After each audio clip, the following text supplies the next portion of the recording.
Of course, we have so much respect for our supporters, you know. It is number one rumor, may third party. Bigay siya ng statement na para mga kachika, nagpapakampi siya sa kanyang mama. Kumbaga yung mama niya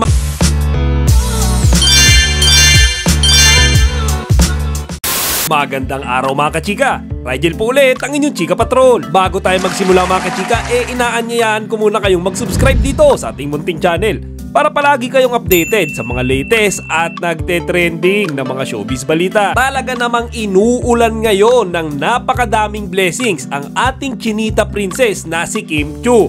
Kasi mga kachika, ayon sa isa niyang Facebook page, nakatapos na naman siya ng isa na namang shooting para sa bagong produkto na kanyang i-endorso. Katunayan nga mga kachika, kinaptionan niya pa yung post niya na yan ng New Family Again. At may mga kumakalat din ng mga pictures kung saan makikita siya na nagshushoot kasama ang Team Glam. Then mga kachika, ayon sa mga Kim Pao fans na nakakita nung mascot dun sa mga larawan na ibinahagi ni Kim, medyo may pagkakahawik daw ito doon sa logo ng Bilis na app. Yung Bilis din mga kachika isang buy now pay later na services. Kaya malaki daw yung posibilidad na ito nga yung bagong produkto na i-endorso ni Kimi. Samantala, tinatawag naman ngayon na mama's boy si Xian Lim. Yan mga kachika ay dahil doon sa kanyang recent interview sa kami.com.ph kung saan nagbigay siya ng statement na para mga kachika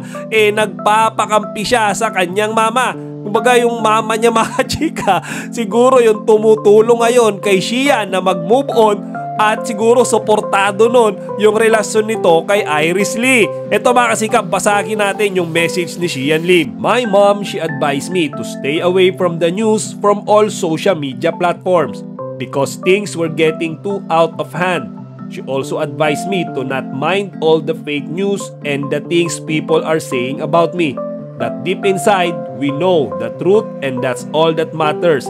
She also said that if people like to believe all this, then there's nothing I can do about it. Ayun mga kachika, inulan ng samot-sari mga comments yan mula sa mga netizens. Ang number one na sinasabi nila ngayon mga kachika, nagiging mama's boy na naman daw at paawa si Xian Lim. Kumbaga mga kachika, kinukuha na naman daw niya yung simpatya ng mga tao. Para sa akin mga kachika, kahit pagbali-baliktarin pa ni Xian Lim ang mundo, basta siya yung nakagawa ng mali at may ebidensya ang mga tao doon, hindi na siya makakakuha ng awa pa dito. Kaya sabi nga mga kachika ng mga netizens na nagko-comment dyan sa post na yan ni Xian, deserve niya kung ano yung nangyayari sa kanya.